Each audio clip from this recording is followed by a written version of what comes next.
Thank you, Mr. Speaker, and I thank Honourable Nan for his question.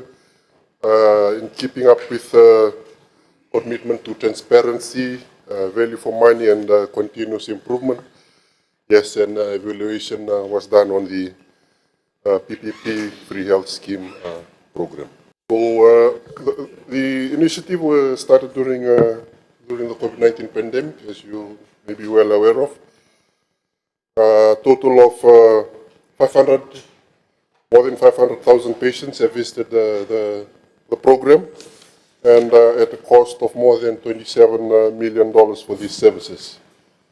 And again, as part of the ongoing improvement of the program, that is why the evaluation was done, to see the gaps and strengthen things that needs to be strengthened, so that the program itself continues. The government, through the evaluation, have seen the value of the program, and through a continuous M&E done, then we can ensure that the program lives up to its expectation and ensuring that it takes the load off from the public health service delivery.